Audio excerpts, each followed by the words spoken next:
அருட்பெருஞ்சோதி அருட்பெருஞ்சோதி தனிப்பெரும் கருணை அருட்பெருஞ்சோதி. எல்லா உயிர்களும் இன்புற்று வாழ்க, வள்ளல் மலரடி வாழ்க வாழ்க, கொல்லா விரதம் குவளை எல்லாம் ஓங்குக, நல்லோர் நினைத்த நலம்பெறுக, நன்றி நினைத்த எல்லோரும் வாழ்க இசைந்து. உலக மக்களே, அறிவார்ந்த அன்பர்களே, ஆண்மநேய ஒருமைப்பாடுடைய அன்பர்களே, அருட்பெருஞ்சோதி ஆண்டவருடைய திருவிளையாடலை பார்த்து கொண்டிருக்கிறோம். அருட்பெருஞ்சோதி ஆண்டவர் இந்த பிரபஞ்சம் தோன்றிய காலத்திலிருந்தே ஆதியும் அந்தமில்லா தோன்றிய இறைவன், சுயமாக தோன்றிய இறைவன். அவருடைய திருவிளையாடல் 4 யுகங்களிலுமே, கிரேதயுகம், திரேதயுகம், துவார யுகம், கலியுகம், இந்த 4 யுகங்களிலுமே எப்படியெல்லாம் திருவிளையாடல் நடந்தன என்பதையும், கலியுகத்தினுடைய இறுதி கட்டத்தில், அதாவது 1823ஆம் ஆண்டு தொடங்கி 1874 ஆண்டு வரை 51 ஆண்டுகள் எப்படி திருவிளையாடல் நடந்தது என்பதையும், திருவருட்பாவிலிருந்து ஒவ்வொரு திருமுறையிலிருந்தும் ஒவ்வொரு பாடலிலிருந்தும் அந்த விளக்கத்தை நாம் பார்த்து கொண்டிருக்கிறோம். நமது பிள்ளை பெருமானவர்கள் இந்த மண்ணுலைக்கு ஒரு தாயின் வழியாக வருவிக்க உற்று 9 ஆண்டுகள் வரையிலும் எந்த விதமான இறைவனுடைய அருளை பெற முடியாமல் எப்படியெல்லாம் தவித்துக் கொண்டிருந்தார் என்பதையும், 9வது ஆண்டிலே இறைவன் வந்து ஆட்கொண்ட பிறகு அவருடைய நிலை எப்படி இருந்தது என்பதையும், அருட்பெருஞ்சாண்டவர் தன் மகனுக்கு எப்படியெல்லாம் திருவிளையாடல் செய்து கொண்டிருந்தார் என்பதையும் நாம் பார்த்து கொண்டிருக்கிறோம். 1ஆம் திருமுறையிலே பதிகம் 6 திருவருள் முறையீடு என்ற பதிகத்திலிருந்து எப்படியெல்லாம் முறையீடு செய்கிறார் என்பதை எல்லாம் பார்த்து கொண்டு இன்று 103வது பாடலுடைய விளக்கத்தை பார்க்க போகிறோம். திருவருள் முறையீடு மொத்தம் 232 பாடல்களை கொண்டது. 1ஆம் திருமுறையிலே திருவிடை புகழ்ச்சி, விண்ணப்ப கலிவென்பா, நெஞ்சறிவுறுத்தல், சிவநேச வெண்பா, மகாதேவ மாலை, திருவருள் முறையீடு, இங்கீத மாலை, இப்படியெல்லாம் நிறைய பதிகங்கள் இருக்கின்றன. நாம் இறைவனுடைய திருவிளையாடலை பற்றி கூறும்போது முதலிலே திருவருள் முறையீடிலிருந்து தான் தொடங்க வேண்டும் என்று இறைவனுடைய கட்டளையின்படி, வல்லப்பெருமானுடைய அருளின்படி நாம் அதிலிருந்து பார்த்து கொண்டிருக்கிறோம். இறைவன் அருட்பெருஞ்சோதி ஆண்டவர், அதாவது யுகங்களிலும் இந்த 4 யுகங்களும் ஆயுள் காலம் உண்டு. இந்த 4 யுகங்களும் முடியும் தருவாரியில், அதே போன்று சமயங்களும் மார்க்கங்களும் மதங்களும் இருக்க ஆயுள் காலம் உண்டு, அதுவும் முடியும் தருவாயில். ஒளி யுகத்திலே சுத்த சன்மார்க்க காலத்தில் உலக மக்களுக்கு சுத்த சன்மார்க்கம் தேவைப்படுகிறது என்ற காரணத்தினால் சுத்த சன்மார்க்கத்தை நிறுவி அதை தன் மகன் கையில் ஒப்படைப்பதற்காக, தன்னுடைய செல்வ பிள்ளையிடம் ஒப்படைப்பதற்காக இந்த பூலோகத்திற்கு ஒரு தாயின் வழியாக வருவிக்க செய்தார் அருட்பெருஞ்சோதி ஆண்டவர். 5/10/1823ஆம் ஆண்டு நமது குழந்தை இறைவன் பிள்ளை பெருமானவர்கள் ஒரு தாயின் வழியாக இந்த பூலோகத்திற்கு வருவிக்க உற்றார். அப்போ அந்த தாயின் கருவறையில் இருக்கும்போது எப்படியெல்லாம் இறைவனுடைய திருவிளையாடல் நடந்தது என்பதை நாம் ஏற்கனவே விளக்கங்களை பார்த்திருக்கிறோம். இருந்தாலும் சுருக்கமாக இன்றும் கூறுகிறேன்.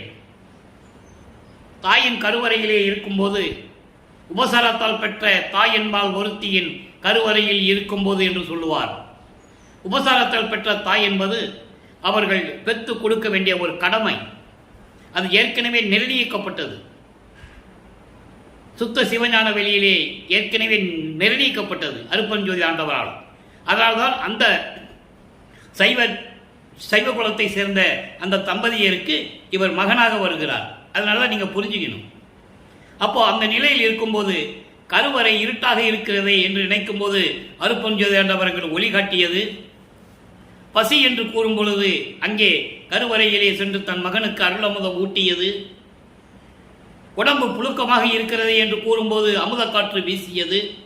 இப்படியெல்லாம் கருவறையிலே திருவிளையாடல் நடந்து கொண்டிருக்கிறது. அதன் பிறகு இந்த மண்ணுலகிற்கு வந்த பிறகு, வருவிக்க உற்ற பிறகு, இந்த மண்ணுலகத்தில் மண்ணை தொட்ட பிறகு பிரமணன், திருமாலூர், ருத்திரன் போன்ற பதத்தலைவர் மாணவர்களை மலர் தூவி வரவேற்கிறார்கள்.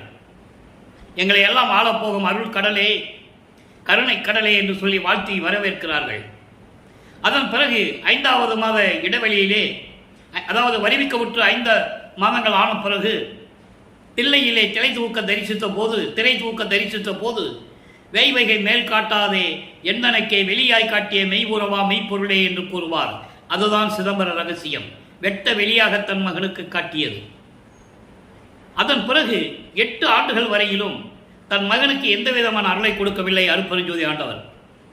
அதன் பிறகு 9வது ஆண்டிலே தன் மகனை ஆட்கொண்ட பிறகு, மகனை நீ என்னால் வருவிக்க உற்றவன் என்ற நிலையை மட்டும் அறிவித்துவிட்டு எந்த காரணத்துக்காக வருவிக்க உற்றார் என்பதை அப்போ மகனிடம் சொல்லவில்லை. நல்லா கவனிச்சுக்கணும் நீங்க.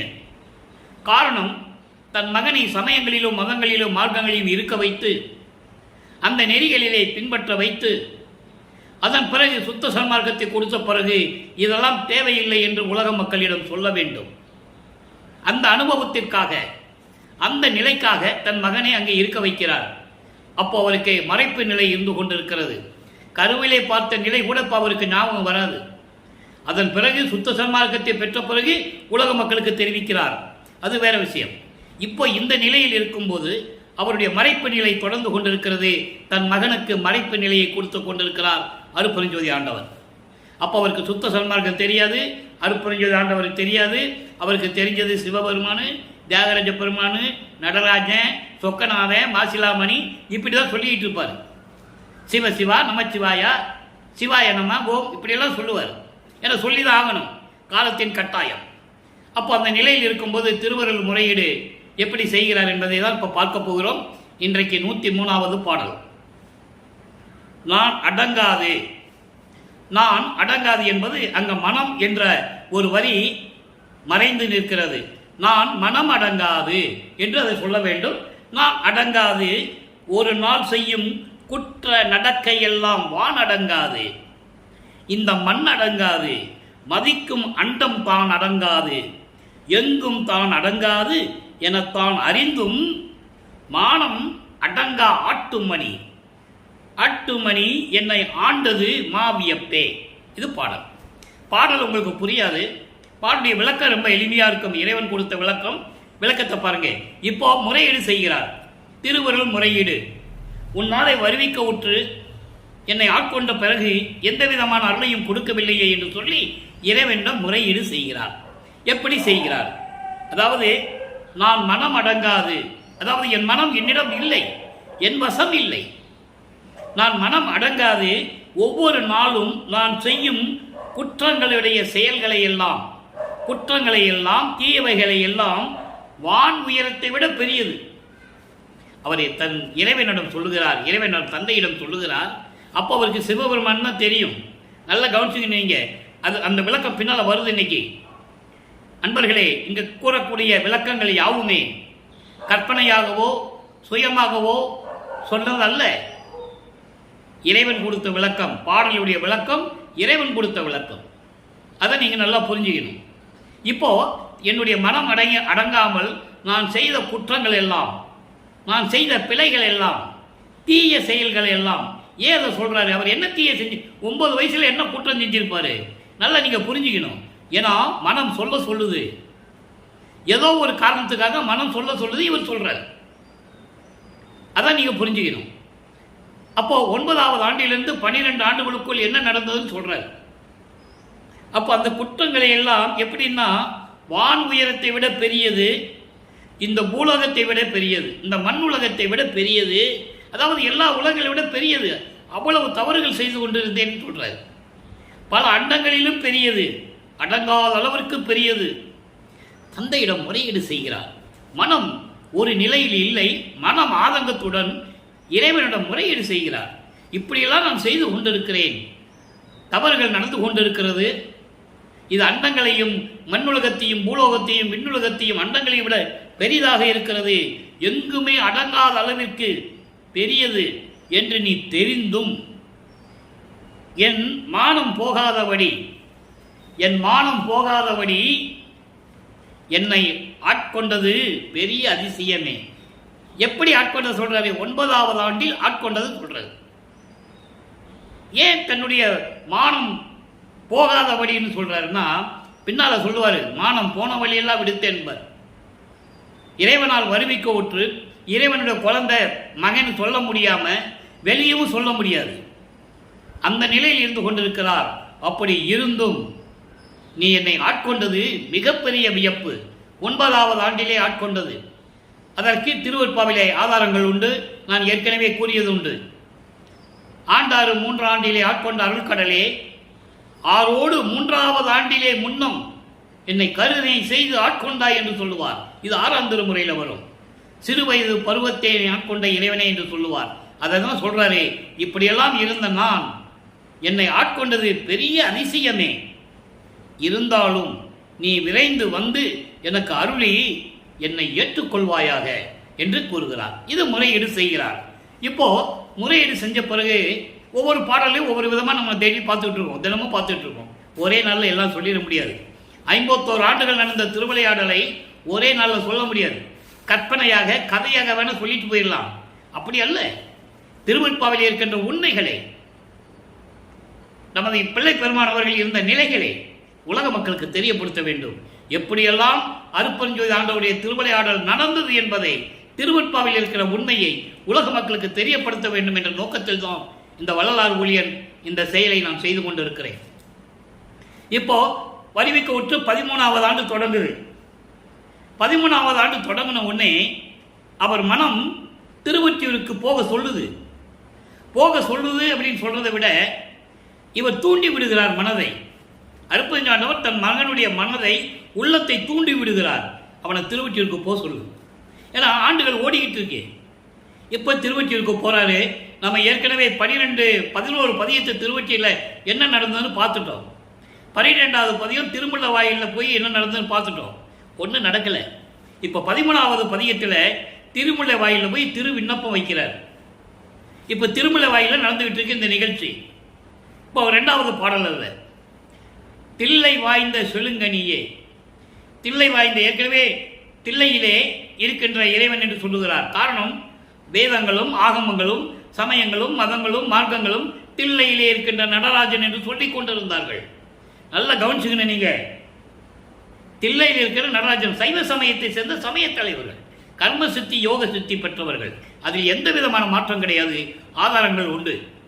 அப்போ இந்த நிலையில் இருக்கும்போது தில்லையிலே இருக்கின்ற இறைவனே, திருமுல்லை வாயில் முதல் சிவமூர்த்தியே. நல்லா கவனிக்கணும். முதல் சிவமூர்த்தி என்பது ஆதி சிவன்.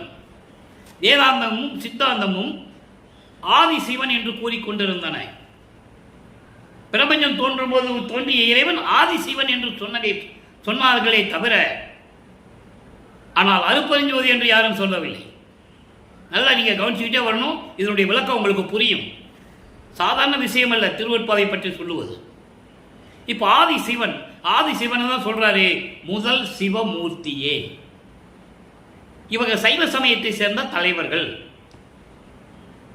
வைஷ்ணவ சமயத்தை சேர்ந்த தலைவர்கள் பிரம்மன், திருமால், இந்திரன் போன்றவர்கள். இப்படி ஒவ்வொரு சமயத்துக்கும் தலைவர்கள் உண்டு.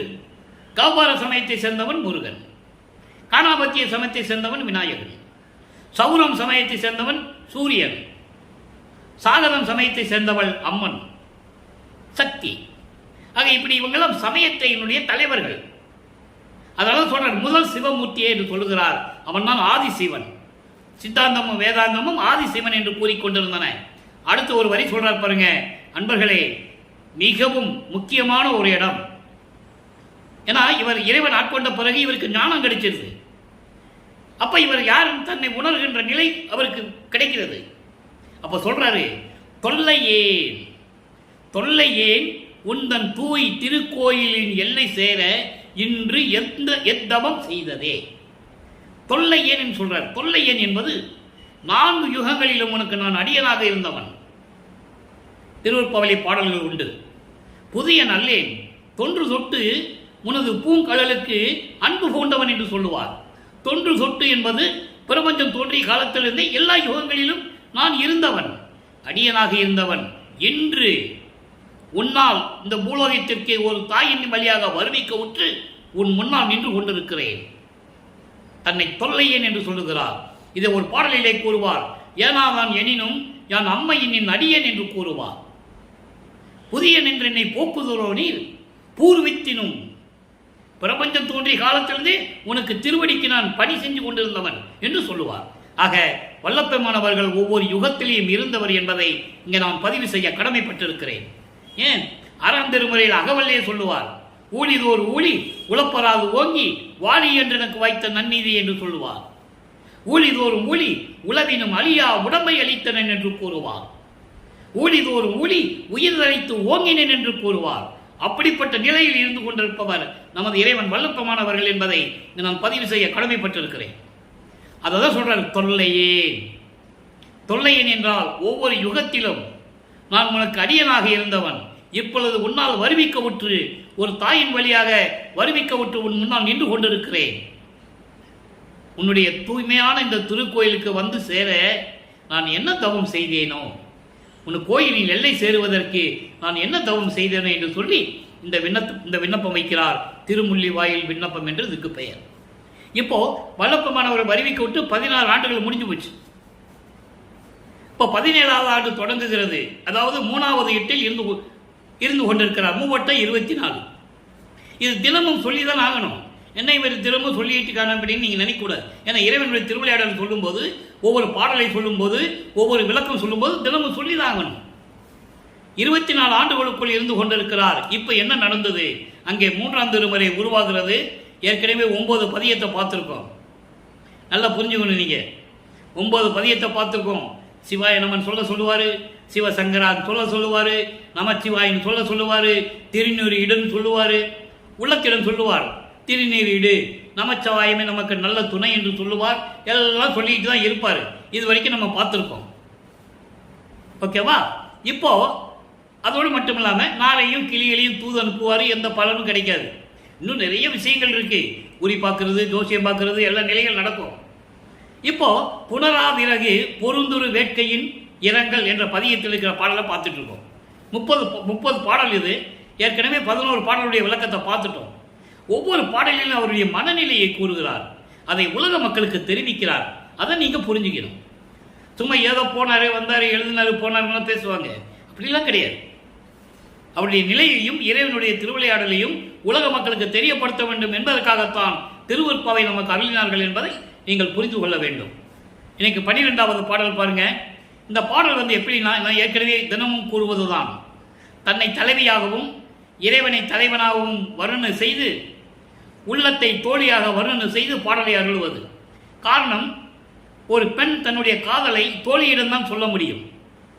அதனால்தான் இந்த பதியத்தை நமக்கு அருளி இருக்கிறார்கள் என்பதை நீங்கள் புரிந்து கொள்ள வேண்டும். இதன் மூலம் உலக மக்களுக்கு தெரியப்படுத்தும் கருத்து என்ன சொல்லுகிறார் என்பதை தான் நம்ம பார்க்க போறோம். உந்து மருத்தோடு, உந்து என்பது காற்று. நீங்க 6ஆம் திருமுறையில் உந்திப்பறை என்று சொல்லும் ஒரு பாடல் பதியமே இருக்கு. உந்து மருத்தோடு என்பது காற்றோடு. ஐம்பூதமானார். ஐம்பூதம், நிலம், நீர், நெருப்பு, காற்று, ஆகாயம். இந்த 5 பூதங்களை அடக்கி கொண்டிருக்கின்ற இறைவன், அடக்கி ஆண்டு கொண்டிருக்கின்ற இறைவன். ஒற்றையூர் அமர்ந்தார். திருவொற்றியூரில் இருக்கின்றார். திருவொற்றியூர் இருக்கிறான்னு சொல்லுவாரு, திருமலை வாயில் இருக்கான்னு சொல்லுவாரு, எல்லையில நடராஜன் இருக்கான்னு சொல்லுவாரு, மதுரையில சொக்கநாதன் சொல்லுவாரு. இவர் பல இடங்கள்ல இருக்கிறத சொல்லுவாரு. சொல்லிதான் ஆகணும். அப்போ திருவொற்றியூர் அமர்ந்தார். திருவொற்றியூரில் இருக்கிறார். இந்தும் இருத்தும் சடை தலையார். தன்னுடைய பின்னிய சடையில் பிறைசந்திரனை சூடியிருந்தவர். இந்து இருத்தும் பிறைசந்திரனை சூடிய சடைமுடிய உடைய இறைவன் என்பால் இன்னும் எய்திலரே. இதான் அண்டர்லைன், முக்கியமான வரி. இப்படிப்பட்ட இறைவன், 5 பூதங்களை அடக்கிக் கொண்டிருக்கின்ற இறைவன், சடையிலே பிறைசந்திரனை சூடிய இறைவன், திருவொற்றியூரில் இருக்கின்ற இறைவன் இன்னும் என்னிடம் வந்து சேரவில்லை. ஆக வல்லப்பமானவர்கள் வருவிக்க உற்று 24 ஆண்டுகள் வரையிலும் திருவொற்றியூரிலும் திருமுல்லை வாயிலிலும் திருவள்ளி தாயத்திலும் காலங்கள், ஆண்டுகள் ஓடிக்கொண்டிருக்கின்றன. அப்போ ஒரு மனநிலை எப்படி இருந்திருக்கும் யோசனை பண்ணி பாருங்க. சாதாரண பிறப்பல்ல, சாதாரண குழந்தை அல்ல, இறைவனுடைய குழந்தை, இறைவனுடைய மகனாக வருவிக்க உற்று எந்த அருளையும் பெற முடியாமல் திருவொற்றியூரிலும் திருவள்ளி தாயத்திலும் திருமுல்லை வாயிலிலும் தெரிந்து கொண்டிருக்கிறார்.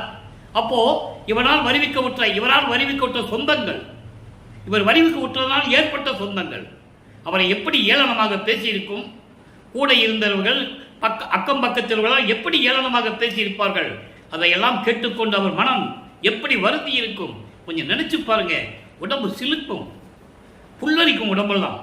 எப்படி தாங்கிக் கொண்டிருந்தார். அதான் சொல்றாரு, இப்படியெல்லாம் இருக்கின்ற இறைவன் இன்னும் என்னிடம் வந்து சேரவில்லை. சந்து பொருத்துவார். சந்து பொருத்துவார் என்றது அவ்வளவு பொறுமையாக இருந்து கொண்டிருப்பவர். அவ்வளவு பொறுமையாக இருந்து கொண்டிருப்பவர் தமியலாக தளர்கின்றேன். தன்னை பெண்ணாக உருவகப்படுத்தியதனால் தமியல் என்று சொல்லுகிறார். மித்தரிடம் தமியேன் என்று சொல்லுவார். தமியேன் என்பது தனித்து விடப்பட்டவள், இறைவனால் வருவிக்க உற்று தெருவிலை நிற்க வைத்து இறைவனால் அலைக்கலைக்கப்பட்டு தனியாக நின்று கொண்டிருப்பவள், அதான் தனியாள் என்று சொல்லுகிறார். தனியால் தளர்கின்றேன், மனம் நொந்து போயிருக்கிறேன், தனித்து விடப்பட்டவளாக நான் நொந்து போய் இருந்து கொண்டு மனம் நொந்து இருந்திருக்கிறேன். சிந்து உற்பவத்தாய், அதாவது சிந்து உற்பவத்தாய் என்பது பிறவி துன்பத்தை அறுப்பவன். இறைவனை சொல்றாரு, பிறவி துன்பத்தை அறுப்பவனே, அவல நிலைகளை எல்லாம் நீக்குபவனே, உன்னால் நான் தெருவிலை நின்று கொண்டு தனித்து விடப்பட்டவளாக நான் நின்று கொண்டிருக்கிறேன். தோழியே, நான் இப்படியெல்லாம் இந்த நிலையில் இருந்து கொண்டிருக்கிறேனே, என்னடி நான் செய்வது ஒன்றும் தெரிந்திலனே. தோழியிடம் சொல்வது போல இந்த பாடலை நமக்கு அருளியிருக்கிறார்கள். பாடலின் மைய கருத்து உலக மக்களுக்கு தெரிவிப்பது என்னவென்றால், வல்லற்பமானவர்கள், உலக மக்களே, நான் வருவிக்க உற்று 24 ஆண்டுகள் வரையிலும் இந்த பூலோகத்திற்கு ஒரு தாயின் வழியாக நான் வருவிக்க உற்று 24 ஆண்டுகள் வரையிலும் எந்த விதமான அருளையும் இறைவனிடந்து பெற முடியவில்லை. எப்படிப்பட்ட இறைவன்? அப்படிப்பட்ட இறைவன் இன்னும் என்ன வந்து சேர்ந்து என்னோடு மகிழ்வோடு இருக்கவில்லை, எந்த விதமான அருளையும் கொடுக்கவில்லை, நான் இந்த நிலையில் இருந்து கொண்டிருக்கிறேன் என்று சொல்லி உலக மக்களுக்கு தெரிவித்துக் கொண்டிருக்கிறார் நமது இறைவன் வல்லப்பமானவர்கள். இப்போ நிலைகள் மாறுகிறது. 4வது எட்டுக்குள் இறைவன் சென்று கொண்டிருக்கிறார் வல்லப்பமானவர்கள். 4×32 25வது ஆண்டிலிருந்து 32 ஆண்டுகளுக்குள் என்ன நடந்தது என்பதை நாம் பார்க்க போகிறோம். இதுதான் ஒரு முக்கியமான இடம், நீங்க நல்லா கவனிக்கணும். அதற்கு முன்பாக 27வது ஆண்டில், அதாவது 24 ஆண்டு வரைக்கும் ஒன்றும் நடக்கல. உலகியல்ல சொல்லுவாங்க, அக்கா பொண்ணை கல்யாணம் பண்ண சொன்னாங்க, இவர் வேண்டான்னு சொன்னாரு, அப்புறம் வற்புறுத்தி யாரோ ஒரு பெரியவர்கிட்ட சொல்லி கேட்டு அவர் சரிப்பா கல்யாணம் பண்ணிக்கோன்னு சொல்லி இப்படியெல்லாம் கதை நடந்து அதுக்கப்புறம் அக்கா பொண்ணை கல்யாணம் பண்ணாரு. இது உலகியல் சொன்ன ஒரு விஷயம். அதை நம்ம ஏற்றுக்கலாம், அது பெரிய விஷயமே இல்லை, அதுக்குள்ள நம்ம போக வேண்டாம். இது உலகியல் விளக்கம். ஆனால் வல்லப்பமான் கூறுகிறார், நான் வருவிக்க உற்று 27வது ஆண்டில் ஏற்கனவே நாங்கள் செய்த ஒப்பந்தத்தின்படி, எங்க சுத்த சிவஞான வெளியிலே ஏற்கனவே நாங்கள் செஞ்ச ஒப்பந்தத்தின்படி நான் தனக்கோடி அம்மையாருக்கு அந்த பெண்ணுக்கு தாலி கட்டி அந்த பெண்ணுக்கு மோட்ச வீட்டை காட்டி விமோசனத்தை கொடுத்தேன் என்று சொல்லுவார். அப்ப அந்த திருமணத்தின் போது பிரம்மன், திருமால், ருத்திரன் எல்லாம் அங்கு அமர்ந்து கொண்டிருக்கிறார்கள். ஆனால் அருப்பெருஞ்சோதி ஆண்டவரும் சிவகாமி வள்ளியும் வரவில்லை. அவங்கள பார்த்துருக்குதான் இவங்க உட்கார்ந்துருக்காங்க. இவர் வாழ்த்திட்டு போறவங்க அவங்க அப்பா வருவார்ல, அப்பயாவது பார்க்கலான்னு சொல்லி இங்க உட்கார்ந்துருக்காங்க. பாடலில் உண்டு, அந்த பாடலை நம்ம பின்னால பார்க்க போறோம். அன்பர்களை, இங்கு பேசக்கூடிய கருத்துகள், விளக்கங்கள் எல்லாமே திருவருட்பாவில் கண்ட உண்மைகள். அதை நீங்க புரிஞ்சுக்கணும். அதுதான் சத்தியம், அதுதான் உண்மை. அப்போ இந்த நிலையில் இருக்கும்போது அந்த அம்மையாருக்கு மோட்ச வீட்டை காட்டி விடுகிறார். காரணம், அந்த நிலை ஏற்பட வேண்டும். அது இறைவனுடைய திருவிளையாடல். அதை முடிச்சாதான் சுத்த சன்மார்க்கத்துக்குள்ள போக முடியும், பற்றுகளை நீக்க முடியும், மண்ணாசை, பெண்ணாசை, பொன்னாசை, உலக விடயங்களை நீக்க முடியும், அந்தங்களை கடக்க முடியும், தத்துவங்களை கடக்க முடியும். இப்படி நிலைகள்லாம் மாற வேண்டும் என்றால் இந்த நிலையிலிருந்து சமயங்களையும் மதங்களையும் மார்க்கங்களையும் விட்டுவிட்டு, திருநீர் பூசுவதை விட்டுவிட்டு, உத்ராட்ச கோட்டையை கழுத்தில் எறிவதை தூக்கி எறிந்துவிட்டு, கடுக்கானை கழட்டிவிட்டு, கடுக்கானை கழட்டுவதே இறைவன் தான் திருடன் வேடத்தில் அது உலகியல்ல பல விளக்கங்கள் சொல்லுவாங்க, அதுக்குள்ள நம்ம போக வேண்டாம். இறைவன் அறிவுறுத்தியதை நம்ம சொல்றோம், திருவருட்பாவில் இருக்கின்ற உண்மைகளை பற்றி சொல்றோம், அவ்வளவுதான். அப்போ அதெல்லாம் முடிக்கணும். முடிச்சு வெள்ளாடை உடுத்தி, வெள்ளாடை ஒரு ஆடையை முக்காடு போட்டு நிற்கணும். அதுக்கப்புறம் தான் சுத்த சன்மார்க்கம் வாங்குறதுக்கு சுத்த சிவஞான வெளிக்கு மேலே போகணும். பாட்டில் சொல்றாரு. அதுக்கான ஆதாரங்கள், பாடல்கள் நான் ஏற்கனவே விளக்கம் கொடுத்துருக்கேன், இன்னைக்கும் சொல்லுவேன். அப்போ இந்த 32 ஆண்டுகள் வரைக்கும் என்ன நடந்தது? தனக்கோடி அம்மையாருக்கு அந்த நிலையை கொடுத்து விட்டு, நல்ல மோட்ச வீட்டு நிலையை கொடுத்து விட்டு, அதன் பிறகு சென்னையை விட்டு கிளம்புகிறார். நல்லா புரிஞ்சுக்கணும். இப்போ அங்கே இருக்கும்போது அதற்கு பிறகு அருட்பிரகாச மாலை உருவாகிறது. இன்னைக்கு அந்த பாடலை பார்க்க போறோம். 28வது பாடல். மொத்தம் 100 பாடல்களை கொண்டது. 27 பாடலை பார்த்துட்டோம். இப்போ எந்த நிலை உருவாகுதுன்னா, இதுவரைக்கும் இறைவனை பார்க்க சென்று எல்லாமே தோல்வியில் முடிந்து விட்டது. எந்த விதமான அருளையும் பெற முடியவில்லை. மனம் வருத்தமடைந்து ஒரு உறுதியுடன் வீட்டுக்குள்ள உட்காந்துட்டு கதவை பூட்டி தாழ்பால் போட்டுறாரு உள்ள. இப்ப இறைவனுக்கு தெரிஞ்சிடுச்சு. மகனுடைய நிலையை பார்த்து இறைவன் பூலோகத்திற்கு வருகிறார். எப்படி வருகிறார்? தெருவிலே மண்ணிலே கால் பதிந்து நடந்து வருகிறார். ஏன் நடந்து வருகிறார்ன்றதை நீங்க புரிஞ்சுக்கணும். மகனை சமாதானப்படுத்தணும். இறைவன் நினைச்ச நேரம் வந்து வாசல் பண்ணால நிக்கலாம்ல, அப்புறம் ஏன் நடந்து வர்ற மாதிரி சொல்றாரு? மகனை சமாதானப்படுத்த வேண்டும் என்பதற்காக இறைவன் வந்து என்னென்ன செய்யறாருன்றதை இப்ப நம்ம பார்க்க போறோம். மாமாயை அசைந்திட சிற்றம்பலத்தை நடத்தும் வருந்தாத மலர் அடிகள். நல்லா கவனிக்கணும். இறைவன் எங்கிருந்து வராரு? மாமாயை அசைந்திட. மாமாய்கள் எல்லாம் நீக்கி, மாயை தடைகள் எல்லாம் நீக்கி, அங்கே வேலை சிற்றபையிலே, சிற்றபையிலே நடித்தும் என்பது திருவிளையாடல் செய்து கொண்டும் அருள் நடனம் செய்து கொண்டிருக்கின்ற வருந்தாத திருவடிகள், வலிக்காத திருவடிகள், செந்தாமரை மலர் போன்று மெல்லிய திருவடிகள் என்று சொல்லுவார். அப்படிப்பட்ட திருவடிகள் வருந்தும்படி நடந்து அருளி, பூலோகத்துக்கு வந்து மண்ணிலே கால் பதித்து நடந்து அந்த திருவடிகள் வலிக்கும்படி நடந்து வந்து அருளி ஆமாறு இன்று இரவினிடை. ஆமாறு என்பது நிலையாக இருக்கும்படி, அதாவது நான் இந்த பூலோகத்தில் நிலையாக இருக்க வேண்டும், எல்லா அருளையும் கொடுக்க வேண்டும், சிறப்போடு நான் இருக்க வேண்டும் என்பதற்காகவே அது ஆமாறு என்று சொல்லுகிறார். அதை அகவலிலே சொல்லுவார். ஆன்ற சன்மார்க்கம் அணிவர என்னைத்தான் இன்று அமுதளித்த இனிய நற்றாயே. எப்படி சொல்ற பாருங்க. சன்மார்க்கத்தை நிலையாக உலக மக்களிடம் சொல்ல வேண்டும். ஆன்ற சன்மார்க்கம் நிலையாக இருக்க வேண்டும். இனிமே சுத்த சன்மார்க்கத்துக்கு அழிவு இல்லை. எல்லா மார்க்கங்களும் அழிவு உண்டு, அழிந்து விட்டன, முடிந்து விட்டன என்று கூறுவார். மார்க்கங்கள் கிரேத யுகத்திலே அழக மார்க்கம், திரேத யுகத்திலே கிராமக மார்க்கம், துவார யுகத்திலே நவநீத மார்க்கம், கலியுகத்திலே பஸ்ம மார்க்கம், அதன் பிறகு தசா மார்க்கம், சர்புத்திர மார்க்கம், சக மார்க்கம், சமய மார்க்கம் எல்லாம் உருவாயிற்று. அதெல்லாம் அது காலகட்டங்கள் தான். அது ஒரு படிகள் அவங்களுக்கு, அவ்வளவுதான். சமயங்களுக்கும் மதங்களுக்கும் மார்க்கங்கள் உள்ள ஒரு படிகள்.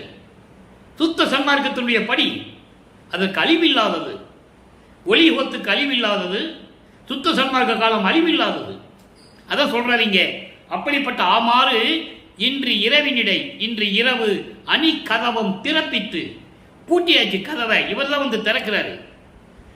அழகான தெருக்கதவை திறக்க செய்து அங்கையில் ஒன்று அளித்து, என் உள்ளங்கையில் ஒன்று கொடுத்து, இனி அஞ்சேல் என்று உவந்து, நீ பயப்படாத மகனே.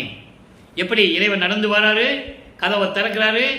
இவர் நிலையாக இருக்கும் தன் மகனை சிறப்போடு வாழ வைக்க வேண்டும் என்பதற்காக, இருக்க நிலைக்கு அதாவது கடவுள் நிலையை கொடுக்க வேண்டும் என்பதற்காக என் உள்ளங்கையில் ஒன்று கொடுத்தார்.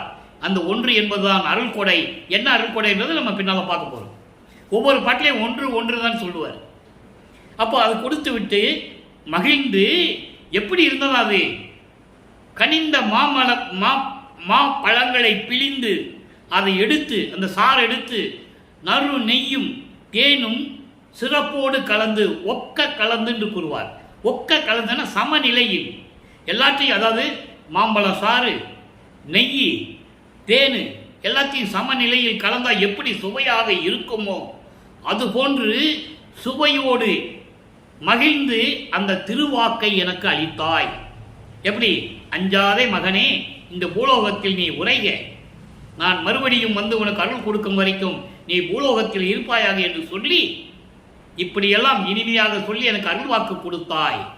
கொடுத்தது மட்டுமல்ல, கோமான் நின் அருட்பெருமை என் உரைப்பேன். உன்னுடைய அருளுடைய தன்மையை, அந்த பாங்கை, அருள் பாங்கை நான் என்னவென்று சொல்லுவேன். பொதுவில் கூத்தாடி, திருச்சிற்றம்பலத்திலே கூத்தாடி எங்களை ஆட்கொண்ட பரம்பொருளே, எங்களை ஆட்கொண்ட பரம்பொருளே என்று கூறுகிறார். பரம்பொருளேனா அருப்பெருஞ்சோதி. அதை இங்கே அருப்பெருஞ்சோதி சொல்ல மாட்டார். ஆக அன்பர்களே, 32வது ஆண்டு 25வது ஆண்டிலிருந்து வருவிக்க உற்று 25வது ஆண்டிலிருந்து வல்லப்பம்மனுக்கு வயது இல்லை. அதை நீங்கள் நல்லா புரிஞ்சுக்கணும். நான் ஒவ்வொரு நாளும் சொல்லிட்டு இருக்கிறது. அப்போ அந்த, ஏன்னா யாரையுமே வயதுன்னு சொன்னதில்லை. ஆனால் வல்லப்பவனை பற்றி சொல்லும்போது 5 வயசுல இப்படி இருந்தார், 10 வயசுல இப்படி இருந்தார், 12 வயசுல இப்படி இருந்தார், இப்படி தான் சொல்லுவாங்க. சிவபெருமானை சொன்னாங்களா? பிரம்மனையும் திருமாலையும் சொன்னாங்களா? முருகனை சொன்னாங்களா? விநாயகனை சொன்னாங்களா? யாரை சொன்னாங்க? யாரையும் சொல்லல. ஆனால் இவரை மட்டும் வயதை குறிப்பிட்டு மானிட பிறவியாக சொல்லிக் கொண்டிருக்கிறார்கள், இன்றும் சொல்லிக் கொண்டிருக்கிறார்கள். தவறு. அவருக்கு வயது இல்லை என்பதை நான் பதிவு செய்ய கடமைப்பட்டிருக்கிறேன். ஆமாம், அப்படி 25வது ஆண்டிலிருந்து 32 ஆண்டுகளுக்குள் என்ன நடந்ததுன்னு இப்போ நம்ம பார்த்துட்டோம். அருட்பிரகாச மாலையில் நம்ம பார்த்துட்டோம். இப்போ சுத்த சன்மார்க்கத்தை வாங்க சிவஞான வெளிக்கு போறாரு. அதற்கான பாடலுடைய விளக்கத்தை நம்ம ஏற்கனவே முதலே சொல்லியாச்சு. அதனுடைய சுருக்கத்தை தான் சொல்றேன். இன்னும் சொல்ல போனா அருட்பெருஞ்சோதி அட்டகத்திலேயே இருக்கு. தத்துவங்களை தனித்தனியாக கடந்தேன், தத்துவாதீத மேல்நிலையில் சித்தியல் முழுதும் தெரிந்தேன். அப்போ போயிட்டு இருக்கிறார் அவரு. எங்கே? சிவஞான வெளிக்கு சுத்த சன்மார்க்கத்தை வாங்கணும். ஏற்கனவே ஏம சித்தி வாங்கியாச்சு, பறக்கிற சக்தியை வாங்கியாச்சு, தத்துவ சித்தியை வாங்கியாச்சு, எல்லாம் பண்ணியாச்சு. இப்போ சுத்த சன்மார்க்கம் வாங்கிட்டு அங்கே சாகா கல்வியை கற்றுக்கிட்டு வரணும், மறுபடியும் உலகத்துக்கு தான் வரணும். ஏன்னா இங்கே தானே இறைவனை அருட்பெருஞ்சாண்டவர் மகனோட சேர்ந்து இறைவனாக்க முடியும். அது காலகட்டங்கள் இன்னும் இருக்கு. நம்ம 40 ஆண்டுகளுக்குள்ள தான் இப்போ பார்த்துக்கிட்டு இருக்கோம். 40 ஆண்டுகள் என்பது வல்லப்பமானவர்கள் இந்த பூலோகத்திற்கு வருகை விட்டு 40 ஆண்டுகளுக்குள் என்ன நடந்தது அதை தான் திருவருட்பாவில் இருந்து பார்த்துக்கிட்டு இருக்கோம். வெளியே சொன்ன செவி வெளி செய்தியோ காதால் கேட்ட விளக்கத்தையோ நம்ம பேசுவதில்லை. திருவருட்பா பாடலில் என்ன இருக்குதோ அது மட்டும் தான் பேசிட்டு இருக்கோம். அதை நீங்கள் மனசில் வச்சுக்கணும். இப்போ அட்டகத்தில் இந்த மாதிரி பாடல் இருக்கு. தத்துவங்களை எல்லாம் கடந்து போயிட்டு இருக்கிறாரு. ஏன்? அனுபவமாலையிலே பாடல் இருக்கு. சரியை ஒரு நிலை 4ம், கிரியை தனி யோக நிலை 4ம் ஒன்று ஒன்றாய் அறிந்தேன். உரிய ஞான நிலை 4ம் அருள்மொழியால் ஒன்று ஒன்றாய் அறிந்தேன் என்று சொல்லுவார். அந்த விளக்கத்தில் நம்ம பார்க்க போறோம். ஏன் அதை சொன்னார்னா, சரியை கிரிய யோகம் 12 நிலைகளை அப்பவே அவர் கடந்துட்டாரு. அவர் அறியாமலேயே அவர் கடந்து விட்டார். கடந்து விட்டார் என்பதை சொல்வதை விட அருட்பெருஞ்சாண்டவர் தன் மகனை கடத்தி கொண்டு வந்து விட்டார்.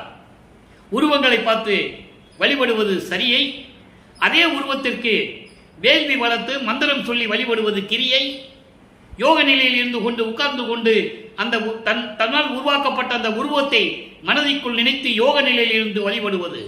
இது ஏற்கனவே முடிஞ்சு போச்சு. 12 நிலையில கடந்து போயிட்டார். அதை சின்னம்படி பதியத்திலே சொல்லுவார். அன்பர்களே, ஒவ்வொரு இடத்திலும் விளக்கம் உண்டு. ஒவ்வொரு வரிக்கும் விளக்கங்கள் வந்துகிட்டே இருக்கும். சின்னம்படியில சொல்லுவார், பன்மார்க்கம் கடந்தேன் என்று சின்னம்படி, 12 மேல் நின்று சின்னம்படி என்று சொல்லுவார். 12 மேல் சின்னம்படின்னு என்னது? 12 நிலைகளை கடந்து 13வது நிலை ஞானசரியை, அதான் திரையோதச நிலை. இப்படியெல்லாம் நிறைய விளக்கங்கள் இருக்கிறது. இப்போ அந்த மாதிரி இருக்கும்போது இப்போ அருள் விளக்க மாலையிலே சுத்த சன்மார்க்கத்தை பெற்றுக்கொண்டு பூலோகத்துக்கு திரும்பி வருகிறார். இந்த இடப்பட்ட காலத்துல இவரை காணணும் சொல்லுவாங்கல்ல, அப்ப என்ன சொல்லுவாங்கன்னா, சிறுவெளி கல்விதான். இதெல்லாம் நீங்க கேள்விப்பட்டிருப்பீங்க. எங்கேயோ போயிட்டாரு, இன்னும் ஒரு 3 மாசம் ஆகும் வர்றதுக்கு, 6 மாசம் ஆகும் வர்றதுக்கு, இப்படிதான் சொல்லிட்டு இருந்தாங்க. இதான உண்மை. ஆனால் அவர் சென்றது எங்கன்னு பாட்டில் சொல்றாரு. அதை மக்கள்கிட்ட யாரும் சொன்னதில்லை. கூட இருந்த மாணாக்கரன் சொன்னதில்லை, கூட இருந்தவங்களும் சொன்னதில்லை, அதுக்கப்புறம் சுத்த சன்மார்க்க மேடையில் பேசுறவங்களும் சொன்னதில்லை. உண்மை அதுதானே. யாரை தாழ்த்தி பேசுவதோ இழிவா பேசுவதோ நமது நோக்கம் அல்ல. ஆனால் உண்மையை மறைத்து விட்டார்கள் என்ற ஆதங்கம் இருக்கிறது. திருவருட்பா படிச்சிருப்பாங்கல்ல, ஏன் சொல்லல? சொல்ல முடியாது அவங்களால. அவங்க சமயங்களையும் மதங்களையும் மார்க்கங்களையும் சார்ந்தவர்கள். சுத்த சன்மார்க்க நெறியில் இல்லை என்பதுதான் உண்மை, அதுதான் சத்தியம். இப்போ எல்லாம் வாங்கிட்டு திரும்பி பூலோகத்துக்கு வந்துட்டார். அவர் வரல, ஆண்டுகள் ஓடிக்கிட்டு இருக்கு. இவர் 40வது ஆண்டுக்குள்ள இருந்து கொண்டிருக்கிறார். வரி வைக்க விட்டு 40 ஆண்டுகளுக்குள் இருந்து கொண்டிருக்கிறார். அதன் பிறகு என்ன நடந்தது? அருள் விளக்க மாலை. அருள் விளக்க மாலையில் என்ன நடக்கு? இப்போ இதுக்குள்ள தான் பார்த்துட்டு இருக்கோம். இதுக்கு மேலே நிறைய விளக்கங்கள் இருக்கு. தர்மசாலையை நிறுவியது, சத்தியஞான சபை கட்டினது, நீதிமன்றத்தில் காட்சி கொடுத்தது, அதெல்லாம் நம்ம பின்னால் நம்ம சொல்ல போகிறோம். இப்போ திருவருட்பா பாடலில் இருக்க மட்டும்தான் சொல்லுவோம். அதில் பாடல்கள் இருக்காது. விளக்கங்கள் ஒவ்வொரு இடத்துல ஒவ்வொரு வரியில் சொல்லியிருப்பாரு. அதை கோட் பண்ணி நம்ம சொல்லுவோம். அப்போ நீங்கள் அதை தெரிஞ்சுக்கலாம். இப்போது அருள் விளக்க மாலையில் என்ன சொல்கிறாரு? இங்கே வந்து விண்ணப்ப சீக்கிரம் வந்து எனக்கு அருளை கூடுன்னு சொல்கிறாரு. கதிக்கு வழிகாட்டுகின்ற கண்ணே, என் கண்ணில் கலந்த மணியே. கதிக்கு என்பது கடவுள் நிலைக்கு வழிகாட்டுகின்ற. கதி என்பது நிறைய விளக்கம் இருக்கு. அடைக்கலம், மோட்ச வீடு, இப்படி நிறைய விளக்கங்கள் இருக்கு. இங்கே கதிக்கு வழிகாட்டுகின்ற என்பது கடவுள் நிலைக்கு வழிகாட்டுகின்ற, அதான் கடவுள் நிலை அறிந்து அம்மையமாகக்கூடிய ஒரு நிலை. அந்த வழியை காட்டுகின்ற கண்ணே, என் கண் போன்ற இறைவனே, என் கண்ணில் கலந்த மணியே, மணியில் கலந்த கதிர் ஒளியே. கதிர் ஒளியே என்பது அருட்பெருஞ்சோதி. விதிக்கும் உயிர்களுக்கு உயிராய் விளங்குகின்ற சிவமே. விதிக்கும் என்பது படைக்கப்பட்ட, உலகத்தில் படைக்கப்பட்ட உயிர்களுக்கெல்லாம் உயிருக்கு உயிராக விளங்கிக் கொண்டிருக்கின்ற அருட்பெருஞ்சோதியே. சிவமே என்பது அருட்பெருஞ்சோதி. மெய் உணர்ந்தோர் கையகத்தே விளங்கிய தீங்கனியே. மெய் உணர்ந்தோர்கள், உண்மையை உணர்ந்தவர்கள், அவர்கள் உள்ளத்திலே விளங்கிக் கொண்டிருக்கின்ற கனி போன்று இனித்துக் கொண்டிருக்கின்ற இறைவனை. மதிக்கும் மதி அப்புறம் போய் வயங்கும் தனி நிலையே. மதிக்கும் மதி மெஞ்ஞானம் நிலை. அதை நான் ஏற்கனவே கூறுவதுண்டு. வல்லப்பமானவர்கள் வருவிக்க விட்டு 9வது ஆண்டிலே பெற்றது ஞானம். நல்லா புரிஞ்சுக்கணும் நீங்க. அதன் பிறகு பெற்றது மெஞ்ஞானம். மெஞ்ஞானம் என்பது முக்காலத்தையும் உணர்ந்தவன். அப்போ விஞ்ஞானம் உடைய அந்த நிலைக்கு போய் அதுக்கப்புறம் போய் விளங்கி கொண்டிருக்கின்ற தனி நிலையே. அதான் சுத்த சிவஞான நிலை, சுத்த சிவஞான வெளி. அங்கே யாரும் போக முடியாது, யாரும் போனதில்லை. வல்லப்பம்மனும் அருட்பெருஞ்சோதி தான் அங்கே இருக்கிறதே, வேறு யாரும் கிடையாது. மீது இலக்காவுக்கு கீழே தான் பிரம்மன், திருமால், ருத்திரலாம் அவங்க உலகத்தில் அவங்க இருந்துகிட்டு இருக்காங்க, அவ்வளோதான். மறைமுடி ஆகமுடி மேல் வயங்கும் இன்ப நிறைவே. மறைமுடி என்பது வேதங்களும் ஆகங்களும், 4 வேதங்களும் 28 ஆகம நூல்களும் சரி, அதனுடைய விளக்கங்களுக்கு மேல் விளங்கிக் கொண்டிருக்கின்ற இறைவனே. துதிக்கும் அன்பர் தொலை, நல்லா கவனிக்கணும். துதிக்கும் அன்பர் தொலை பொதுவில் நடம்புரியும் அரசே, என் சொல்மாலை சூட்டுகின்றேன் தோளில் அணிந்து கொண்டு அருளே. ஏற்றுக்கொண்டு இந்த விண்ணப்பங்களை எல்லாம் ஏற்றுக்கொண்டு எனக்கு அருள வேண்டும். துதிக்கும் அன்பர் தொலை. துதிக்கும் அன்பர் தொலை என்பது சுத்த சன்மார்க்கத்தை சேர்ந்த அன்பர்கள். அவர்களெல்லாம் வணங்கி கொண்டிருக்கிற திருச்சிற்றம்பலத்திலே இருந்து கொண்டு திருவிளையாடல் செய்து கொண்டிருக்கின்ற இறைவனே, விரைவில் வந்து எனக்கு அருள்வாயாக. நான் பாடுகின்ற பாமாலைகளையும் நான் சொல்லுகின்ற விண்ணப்பங்களையும் முறையீடுகளையும் கேட்டு விரைவில் வந்து எனக்கு அருள்வாயாக என்று சொல்லுகிறார். சொல்லியாச்சு. இப்போ அவர் வந்துதான் ஆகணும். இப்போ அவர் வரணும். இங்கே கண்கொள்ளா காட்சி எப்படி இறைவன் பார்க்கிறாரு, எப்படி இறைவனிடம் அருளை பெறான்னு பார்க்க போறோம். பதிகம் 40 கண்கொள்ளா காட்சி 8வது பாடல். தாயானே, தாய் உள்ளம் கொண்ட இறைவனை, தந்தை எனக்கு ஆயினானை, எனக்கு தந்தையானவனை, என்னையும் இரக்கந்தன்னையும் ஒன்றாக இருக்க இசைவித்து மன்னி வாழ்வுற வருவித்த கருணை வள்ளல் நீ என்று சொல்லுவார். என்னை ஈன்ற தாயே என்று சொல்லுவார். என்னை ஈன்ற தந்தையே என்று சொல்லுவார். ஆக தாயும் தந்தையுமாக விளங்கிக் கொண்டிருக்கின்ற இறைவன் அருட்பெருஞ்சோதி. அதை தான் இங்கே சொல்றது. சர்க்குருவும் ஆனானை, எனக்கு சர்க்குருவும் நீதான். தமியேன் உள்ள, இங்க தமியேன்னு சொல்லிட்டாரா, அங்க தமியாள் என்று சொல்லுவார். அதை நம்ம பார்த்தோம். தன்னை ஒரு பெண்ணாக உருவப்படுத்தி அந்த பாடலை கூறியதனால் தமியாள் என்று சொல்லுவார். இங்கே தமியன் என்று சொல்லுவார். வித்தியாசத்தை நீங்க புரிஞ்சிருப்பீங்க. இப்ப தமியன் என்பது உன்னாலே வருவிக்கு உற்று தனித்து விடப்பட்ட நான், உள்ளே மேயானை. அப்படி என்னை தனித்து விடப்பட்டு அதன் பிறகு சமயங்களிலும் மதங்களிலும் மரங்களிலும் என்னை காப்பாற்றி அந்த தடைகளெல்லாம் நீக்கி மேயானை. மேயானை என்பது என்னை விளக்காமல் சேர்த்து கொண்டவனை, விளக்காமல் என்னை சேர்த்து கொண்டவனை, கண்காண விளங்கினானை, என் கண் குளிர எனக்கு காட்சி கொடுத்த இறைவனை, மெய்மை எனக்கு அளித்தானை. இங்கே மெய்மை என்பது அருட்பெருஞ்சோதி. மெய்மை எனக்கு அளித்தானை இன்னொரு விளக்கமும் சொல்லலாம், தவறில்லை. மெய்மை என்பது உண்மை விளக்கங்களை எனக்கு கொடுத்தவனை என்றும் சொல்லலாம். உண்மை விளக்கங்கள் எப்படி கிடைக்கும்னா அருட்பெருஞ்சோதி வாங்கினா தான் கிடைக்கும்.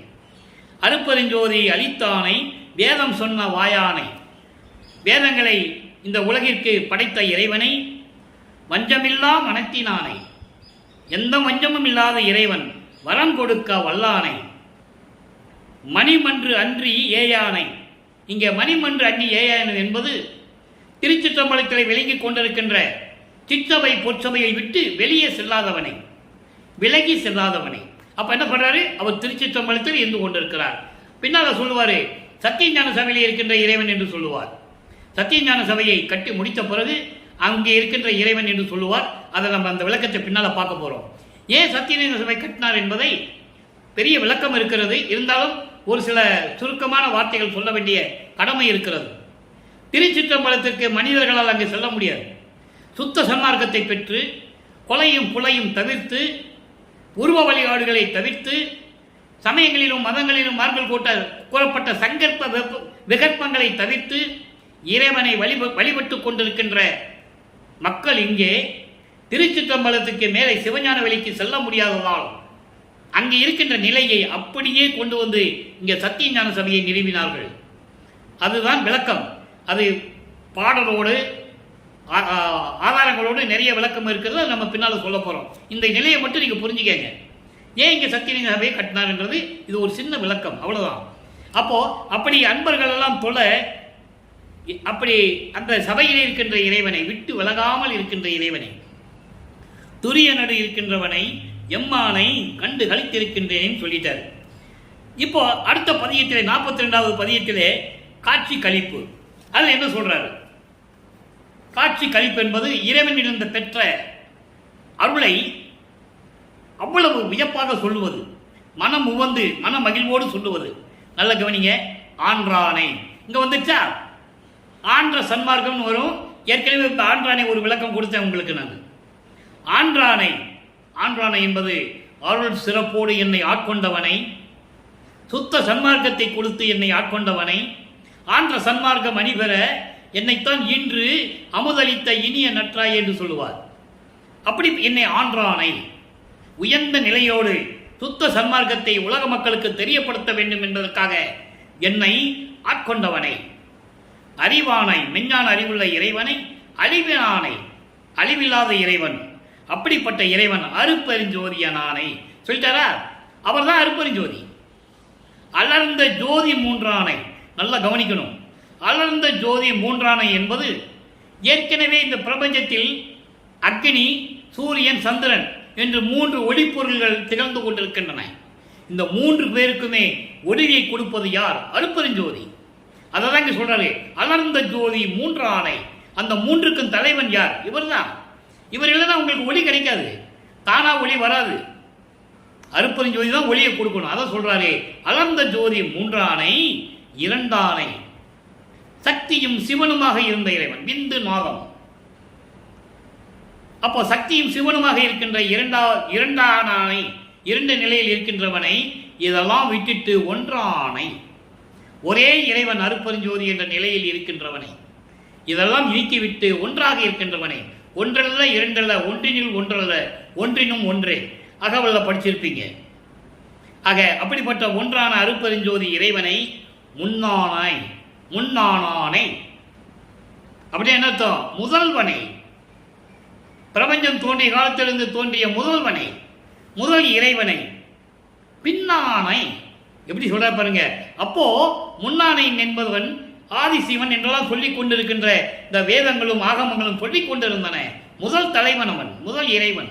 பின்னானை, பின்னானை என்றால் சுத்த சிவ அனுபவ நிலையில், சிவானந்த நிலையில், சச்சிதானந்த நிலையில், பேரானந்த நிலையில் இருக்கின்ற இறைவனை. அதான் பின்னானானே என்பது. ஏனென்றால் சுத்த சன்மார்க்கத்தை பெற்ற பிறகுதான் இவர் அதை இந்த நிலையை கூறுகிறார். மூட நெஞ்சில் தோன்றானை, சமயங்களையும் மதங்களையும் மார்க்கங்களையும் சுமந்து கொண்டு திரிகின்ற அந்த நெறிகளை பின்பற்றிக் கொண்டிருக்கின்ற மூடர்களுடைய மனதில் இல்லாதவன். ஏன்னா அவன் புலையும் கொலையும் தவிர்த்திருக்க முடியாது.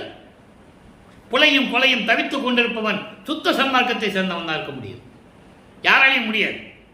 அதனால அவங்க மனசில் இல்லாத இறைவன் தூயர் உள்ளே தோன்றினானே சொல்லிட்டாரு. தூயர் உள்ளே என்பது சுத்த சன்மார்க்கத்தை சேர்ந்த அன்பர்களின் உள்ளத்தில் இருக்கின்ற இறைவன். சுத்த சிவ சன்மார்க்கம் துளங்க என்னை ஈன்றானை. அண்டர்லைன் தெளிவா சொல்றார். சுத்த சன்மார்க்கத்தை உலக மக்களுக்கு விளக்கி சொல்ல வேண்டும் என்பதற்காக, சுத்த சன்மார்க்கம் இது விளங்க வேண்டும் என்பதற்காக என்னை ஈன்றானை. அப்படிப்பட்ட அருப்பெருஞ்சோதி ஆண்டவரை எல்லாமாய் அல்லாதானை. எல்லாமாய் அல்லாதானே என்பது என்ன? தனிப்பெரும் தலைமை, தனிப்பெரும் தலைமைப்பதி. அதான் எல்லாவை அல்லாதாவை. இவங்கெல்லாம் மிக்சிங்கே கிடையாது. அவன் தனிப்பெரும் தலைமை உடையவன், தனி பெரும்பதி. அப்படிப்பட்ட இறைவனை எம்மானை கண்டுகளித்திருக்கின்றேன் என்று சொல்லி இந்த பாடலை நமக்கு அருளி இருக்கிறார்கள். சரி, இப்போ அருள் ஜோதி நிலை 47வது பதிகம் அருள் ஜோதி நிலை 8வது பாடல். இறைவனுடைய நிலை எப்படி இருக்கு? எப்படி அருளை பெற்றுக் கொண்டார் சொல்லணும்ல. பூலோகத்துக்கு அங்கிருந்து பூலோகத்துக்கு வந்துட்டாரு. இப்போ வாங்கினதெல்லாம் சொல்லணும்ல. தூண்டாத மணி விளக்கே, தூண்டாத மணி விளக்குன்னு என்ன? எப்பவும் நிலையாக பிரபஞ்சம் முழுவதும் பரிபூர்ணமாக ஒளி வீசிக் கொண்டிருக்கின்ற அருட்பெருஞ்சோதியே, துலங்குகின்ற தெய்வம், தூண்டாத விளக்காய் துலங்குகின்ற தெய்வம். அப்படி பிரபஞ்சம் முழுவதும் பரிபூர்ணமாக ஒளி வீசிக்கொண்டு விளங்கிக் கொண்டிருக்கின்ற இறைவன் துரிய தெய்வம், அரிய தெய்வம், பெரிய பெருந்தெய்வம். எல்லாமாய் அல்லாதாய் சொன்னார்ல, அதான் இது பெரிய பெருந்தெய்வம். மாண்டாரை எழுப்புகின்ற மருந்தான தெய்வம்.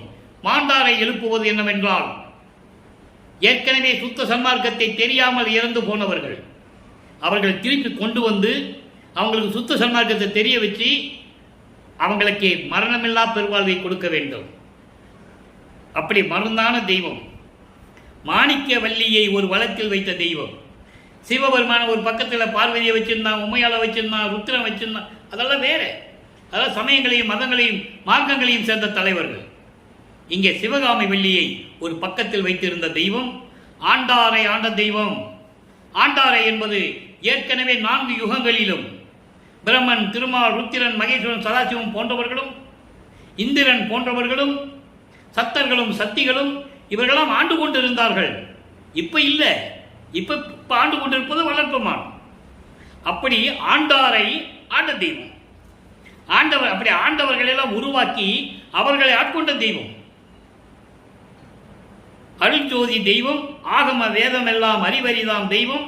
தீண்டாத வெளியில், நல்ல கவனிக்கணும், தீண்டாத வெளி என்பது அங்கே சமயங்கள், மதங்கள், மார்க்கங்கள், மாயங்கள், மயக்கங்கள் எதுவுமே அங்கே கிடையாது. அப்படிப்பட்ட ஒரு வெளி, அதான் சுத்த சிவஞான வெளி. அதான் பன்மார்க்கம் கடந்தேன் என்று சின்னபடின்னு சொல்லுவார். இதெல்லாம் கடந்த விலை.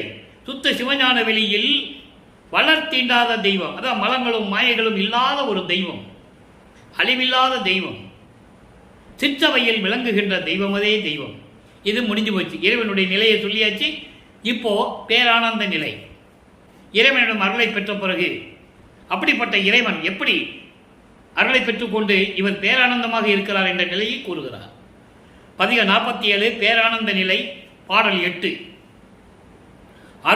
அருள் வளர் திருச்சிற்றம்பலத்து ஓங்கும் அருட்பெருஞ்சோதியே.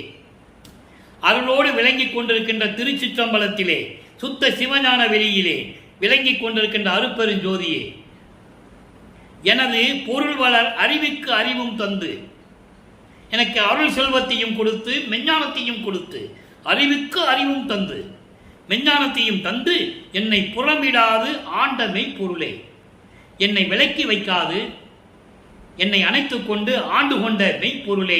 மெய்ப்பொருள் என்பது அருட்பெருஞ்சோதியே.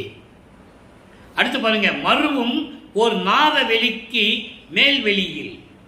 அப்ப நாத வெளிக்கு மேல் ஒரு வெளி இருக்கிறது, அதுதான் சுத்த சிவஞான வெளி.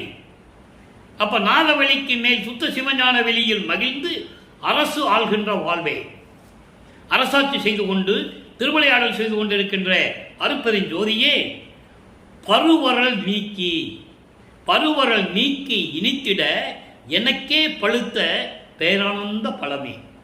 எவ்வளவு அருமையா சொல்றாங்களே, நீங்க தெரிஞ்சுக்கணும். அதாவது பருவரல் நீக்கி என்பது சமயங்கள், மதங்கள், மார்க்கங்களுடைய தடைகளை நீக்கி, அதனால் ஏற்பட்ட இந்த சங்கற்ப விகற்பங்களினால் ஏற்பட்ட முரண்பாடுகளால் ஏற்பட்ட வேற்றுமைகளால் ஏற்பட்ட மாயைகளையும் மயக்கங்களையும் நீக்கி என் உள்ளம் இனித்திட, என் உள்ள மகிழ்வோடு இருப்பதற்காகவே எனக்கு கிடைத்த, பழுத்த என்பது எனக்கு கிடைத்த பேரானந்த பழமே, பேரின்பமான இறைவனே என்று சொல்லுகிறார். இது பேரானந்த நிலையை சொல்லுவது. இப்போ இறைவன் ஆண்டு அருளிய அருமையை வியப்பாக சொல்லுவது அடுத்த பதிகத்திலே 8வது பாடல்.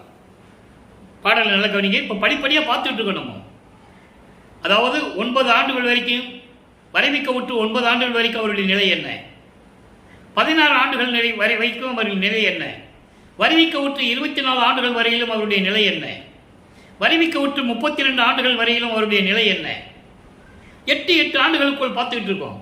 அதன் பிறகு 33வது ஆண்டிலிருந்து 40 ஆண்டுகளுக்குள் என்ன நடந்தது, அதை தான் நம்ம பார்த்துட்டு இருக்கோம். இப்போ இறைவன் அவரை ஆட்கொண்ட பிறகு ஆண்டு அருளிய அருமையை வியத்தல். 8வது பாடல்.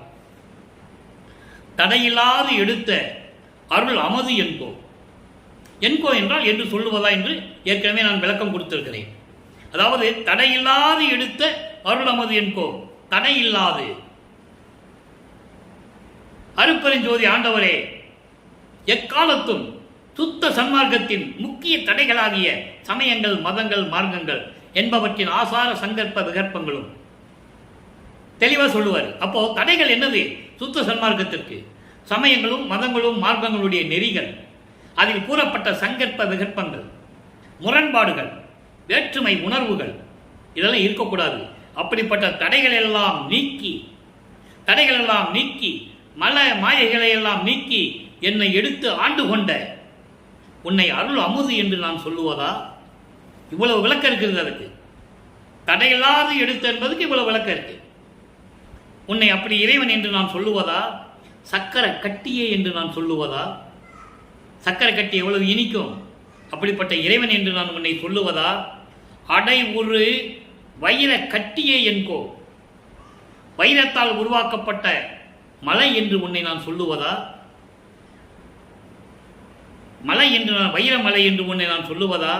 அம்பலத்து ஆணி பொன் என்கோ, அம்பலத்திலே விளங்கிக் கொண்டிருக்கின்ற பொன் போன்று மின்னிக் கொண்டிருக்கின்ற அழகான இறைவன் என்று உன்னை நான் சொல்லுவதா?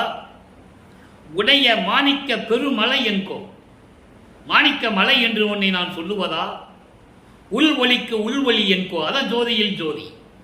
ஜோதியில் ஜோதி ஒரு பதியமே இருக்கு திருவருட்பாவில் 6ஆம் திருமுறையில். ஜோதியில் ஜோதி என்று நான் உன்னை சொல்லுவதா? அடுத்து சொல்லுவார் பாருங்க, இடைதல் அற்று ஓங்கும், இடைதல் அற்று ஓங்கும், தடையில்லாது விளங்கிக் கொண்டிருக்கின்ற. அதாவது தடையில்லாது என்பது ஏற்கனவே நம்ம சொன்னதுதான். எந்த விதமான தடைகளும் இல்லாமல் அருள் மார்க்கத்தில் இருந்து கொண்டு இருக்கின்ற இறைவன் திரு அளித்து எனக்கு அருளை கொடுத்து நிறைய சொல்லுவார். மரணமில்லா பெருவாழ்வு சொல்லுவார், முத்தையத்து கொடுன்னு சொல்லுவார். இந்த பாட்டில் எல்லா தடைகளையும் நீக்கி எனக்கு அருளை கொடுத்து இந்த பூலோகத்தில் என்னை ஆண்டு அருளிய நினையே, உன்னை நான் எப்படி சொல்லுவது? எல்லா தடைகளையும் நீக்கி எல்லா அருளையும் கொடுத்து என்பது எல்லாம் இதில் அடங்கிடுச்சு. ஏமசித்தி, சாகா கல்வி, தத்துவங்களை நிகரம் செய்தல், கடவுள் நிலையை இந்த அம்மியமாதல், அதோடு மட்டுமில்லாமல் சரிய கிரிய யோகம் என்ற நிலைகளை எல்லாம் கடந்து ஞான சரியை, ஞான கிரியை, ஞானத்தில் யோகம், ஞானத்தில் ஞானம் என்ற நிலை, அதான் கடவுள் நிலையை இந்த அம்மியமாதல், அந்த நிலைகளையும் கொடுத்து அந்தங்களை கடக்க வைத்து இப்படியெல்லாம் கொடுத்து எல்லாரையும் கொடுத்து என்னை இந்த பூலோகத்தில் ஆண்டு கொண்டாயே, உன்னை நான் எப்படி சொல்லுவது என்று சொல்லி இந்த பாடலில் நாம் கருதியிருக்கிறார்கள். எனவே அன்பர்களே, இன்றைய விளக்கம் நாம் பார்த்திருக்கிறோம். இன்று திருவிளையாடலுடைய நிலை எப்படி இருந்தது, இன்றைய நடந்த திருவிளையாடல் எப்படி நடந்தது, எப்படி இருந்தது என்பதை விவரமாக ஒவ்வொரு பாடலின் மூலமாக நாம் பார்த்து விட்டோம். எனவே வல்லற்பெருமானுடைய நிலையை நீங்கள் புரிந்து கொள்ள வேண்டும். அவர் இறைவனால் வருவிக்கப்பட்டவர். அவர் ஏற்கனவே இறைவனுடைய செல்வ பிள்ளை. அதற்கான ஆதாரங்கள் திருவருட்பாவிலே உண்டு. கொல்லை என இன்பம் கொடுத்தாய், நினது செல்வ பிள்ளை என எனக்கு பெயரிட்டாய், தெல்லமதம் அளித்தாய், சன்மார்க்க சங்கத்தை வைத்தாய், எந்தாய் கருணை இது என்று சொல்லுவார். ஆக்கி அழித்தல் முதல் தொழிலாமோர் ஐந்தொழிலையும் தேக்கி அமுது நீ செய் என்றான்.